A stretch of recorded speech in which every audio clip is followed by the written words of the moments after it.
All right. You do the intro, Dennis. We've got the lovely Olivia Sandoval here with us today from Fargo and from For the People. She is just a knockout. She's a standout in the acting world. And by the way, before we sit down, we want to acknowledge that we're on Facebook Live right now. Right. So you might be watching this taped on TV, or you might be watching this live on Facebook Live right now. Comment, interact with us. Oh, yeah. But we gotta get this chat started. So at the count of 3, you know what to do, Olivia? We're gonna say what, and we're gonna sit down, baby. Okay, let's do this. Okay, 1, 2, 3. Wow!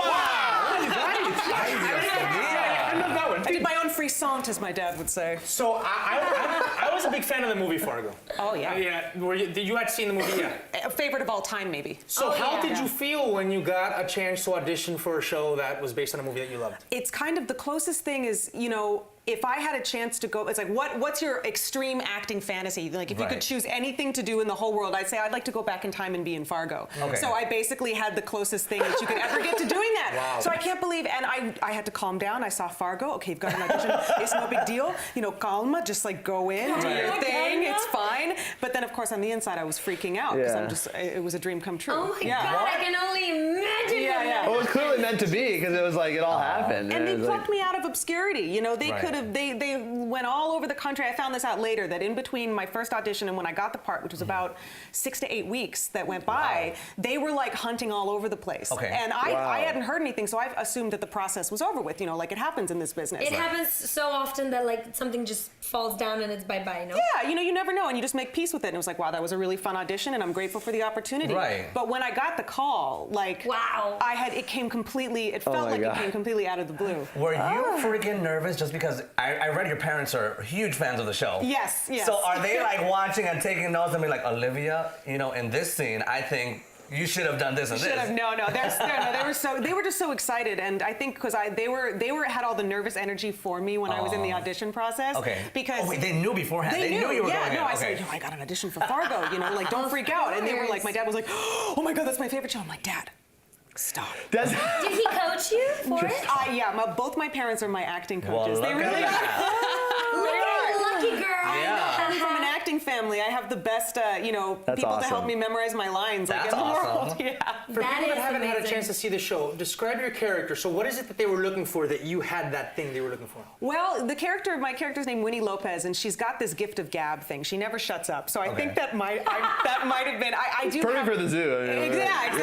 But I'm the type of person who has no problem walking into any room or to a party and just, hi, I'm Olivia. What's your name? Blah blah blah blah blah. And so I think they sensed. My guess is, I don't know. I'm speculating, but my guess is that they sensed that kind of quality from me. That it was authentic. Yeah, lovely. Yeah, it was an honor, and what a great way to arrive in the business. That's I'm beautiful. gonna get emotional. It was just the best experience. Did anything get frostbitten while you were filming out in Calgary? Because I went to school in Syracuse, and like certain nose hair would get frozen. It's really weird. What was it like for you? I was terrified for my toes, and also because I'm an LA girl. I don't know, 65 is winter for me. I know, me so too. They had the costume department, the wardrobe was great. They had those little kind of, when you go skiing or snowboarding, the break 'em heat pack things. So we all had those, in our shoes and in our gloves. And was it that cold? Wow. The coldest I saw it was -30 centigrade. Wow. Centigrade. Wait, what's the difference between centigrade and Fahrenheit? Well, so that's not that bad Fahrenheit. I know there's a difference. It's even worse Fahrenheit. Wait, but this is okay. No, here's the thing that I learned, being not a winter person and then having a crash course in winter, is that once it gets to be below a certain number of zero, once you get to 15, 20 below zero, then centigrade and Fahrenheit. I'm probably butchering the science of this. No, I've heard that. It basically doesn't matter. Right. It's just cold AF. That's all you need to know. Turn it into an icicle. You're like, what do you need to know the numbers for? You go outside. It's horrible. Go back inside. It's freezing. Yeah, it's just freezing. Yeah. Wow, that's amazing. What a challenge. Yeah, but it made such a bonding experience for all of us. It was like this sort of extreme highs. Everyone's so excited to be there working on Fargo, and then the cold and the elements is such a part of the show and part of the character that you don't have to fake that. So that really makes, if you shot it anywhere else but somewhere like in the tundra on location, I don't think it would have the same impact. Because you need to see that breath, you need to see, the numbness that you can't talk and stuff like that. It makes You a big probably difference. can't even tough right there in memorize. Minnesota. Well, you know what one thing about this show is that there's a lot of shows that are based on hit movies. And the hit movie tends to cast a shadow over the show. But this show has been able to kind of climb out of the shadow of the movie. What do you think is? Why do you think that is? What is it about this show that it has that quality? I think it has to do with the show's creator, Noah Hawley, who is also he's really just one of the best writers I've ever heard of, let alone had the chance to work with. And he's so conscious about not repeating himself, and by ignoring those boxes that you can get stuck in, doing something that is already so iconic. Right. So just the fact that he is such a perfectionist and holds himself to such high standards that I don't think that even if he wanted to, he could fall into its shadow, because his voice is so strong and unique. Now, having your parents as acting coaches, how was it to act next to your dad in Medium? Was that challenging, weird? It was weird in a good way. It was an honor, and it was so fun. And my dad's an amazing actor and a wonderful. Tell people who your dad is. My by dad's the way. named Miguel Sandoval. Okay. He's a character actor. Yeah. He's been around and doing his thing for a long time. And I've been so lucky and fortunate to grow up with his sound advice in this business. I don't know what I'd do without him or my mother.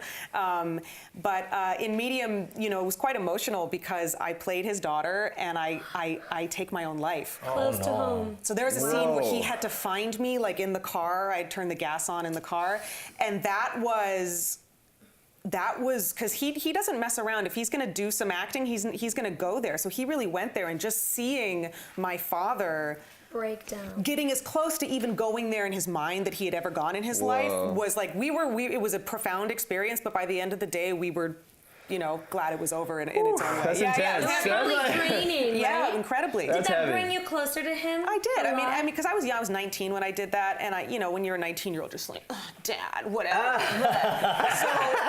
That was the LA in you, by the way. That was the LA girl. Oh my God, Dad. Totally. Totally. Like. I am a complete LA girl. It comes out, especially with my high school friends. But just thinking in a little bit more of thinking not just about yourself, being put in a scene like that just definitely makes you appreciate your loved And ones it all the more. changes the relationship yeah, for the better, I think. Definitely. They should hire you for their. They need a. Dennis is the jingle master. That's the jingle. He's I'm the the jingle master in my house, so I you can are? relate. We had a little Shonda Rhimes jingle going on, and we got to talk about For the People, For the because People. you're cast in that, and then your dad is on another Shondaland series as well. Yeah. The spin-off of Grey's Anatomy, Yeah, right? it's Station 19, and I'm on For the People, and I think I'm so proud of this because I think it's the first time this has happened in the history of Hollywood. Okay. But Betsy, one of the producers, told me at a table read, I just want you to know we had no idea that you guys were related when we Wow. cast Whoa. you. And I was like, oh my God, this Thank is... you for telling me that. Because it means a lot. Because Right. I mean, nepotism is a real thing, and so just the fact that that happened simultaneously was like a really interesting and insanely fun moment Right. in both of our careers That's to be amazing. there. But yes, I play AUSA prosecutor Celia Chavez on Okay. the show, Okay. and she is a woman who suffers no fools. And I've had a blast playing a lawyer and learning all that legalese. Nice. And I can see you as a lawyer for sure. it's so fun though because a lot of the characters I get to play are kind of goof buckets, which I love. Well, even the one in Fargo is a Even little the, bit. because I love being funny. I love making people laugh. But the chance to go out there in a pair of stilettos and do one of those Shondaland courtroom Very empowering, speeches. huh? Guys, I might sound really ignorant right now. Explain what Shondaland is. Well, that's the production company that Shonda Rhimes has. Yeah. She's an amazing Yeah, I know writer. who Shonda. Okay, her so empire. I thought that was like the place where these shows take place. Hey, like a big old theme park. Grey's Anatomy takes place in a town called Shondaland. It's kind of a proverbial theme park. Right. It's a big theme park in the creative sky where, Right. where Totally. all of these amazing shows are created. No, yeah. Shonda Rhimes is amazing. I always dreamt of acting in Grey's Anatomy. I'm a fan of the show, so I love the fact that your dad's gonna be on the spin-off because it's such a cool show for real. is. I think I know what the answer to this is going to be. Any plans of a crossover? Because Shonda is notorious for that. Oh, I'm not privy to those comings and goings. I'm sure they're in there, doing all kinds of they've got the test tube and they're doing math. Yeah. How do we do this? Telescopes. I don't know. Looking at Mars, what are the planets they're right now? with the telescope, over there. This will work. All right, now it's time for a game. It's a new game. You're going to be the first person to play this game. It's called The Whammy! All right, so the zoo is introducing a new app for rating trending topics called Whammy. Now, we aren't sure what a whammy is yet, but for the sake of argument, a whammy is a whimsical starfish. Okay. And we're going to see between 1 and 5 whammies what kind of, This trend gets between 1 and 5 whammies. You're going to rate it. Okay. Number 1, bird scooters. Do you know what those are? No. It's basically. Bruno, explain what a bird scooter is. All right, so all over Venice and Santa Monica, and now for farther, even like Beverly Hills, everywhere, there are scooters just sitting on the sidewalks, on wherever in the public. You go up to it with your phone, click on the app, and then you can rent a scooter for however long you want and leave it wherever you want. So it's basically the answer to everyone's problems. Or it's a problem. Or it's an issue. Maybe it's on your lawn. People are tripping on them and like they're getting sued and all this. It's an insurance stuff. thing. It's also people don't want them all over the street like that. Yeah. So how do you feel about it? So how many whammies? So how many whammies? How many whammies? 5 being awesome, 1 being I'm gonna go with 3 whammies on that one because I'm ducking at 2 whammies because I feel like if I was into that, if I was a young person who would be out doing that, I would leave it. I would be a total jerk and leave it on people's lawns and stuff. And so I just feel like You're that kind of girl, then. well, I was. Don't judge me for my past. She was an LA girl, but she's maturing. All right, number 2, the Stormy Daniels affair scandal. Now, how do you rate this scandal? Is it a 5-star disaster that's going to bring Donald Trump down, or is this just becoming like a more sex scandal passé? It's not really going to turn into anything. So 5 stars means like it's a good scandal. 5 stars going to take down Trump. 1 star passé. I don't even know where. It's like I 1. Yeah. You know. I think we're used to sex scandals. And also, I'm just so pessimistic about everything. I'm Yeah. trying not to be, but I'm just kind of like gavolt with the. It'll probably be a bigger scandal that brings him down. This one is a little too gossipy. I'll give it a 5 because I just love to read all the gossip around it. Well, you love anything that has to do with sex scandals. Yeah, I do. All right. Busted. Last one, streaming services. Someone that works on broadcast TV, but I'm sure you've also done things that end up on streaming as well. How do you feel about streaming services in relationship to how we consume our media? Oh, I love it. I consume a lot of streaming services. I am a millennial, even if I'm on the older end of millennial. You know, I respond that way, and I think that there is a future in media where everything can kind of be combined in a nice new way. I'm excited about it. How many whammies then? 4.5.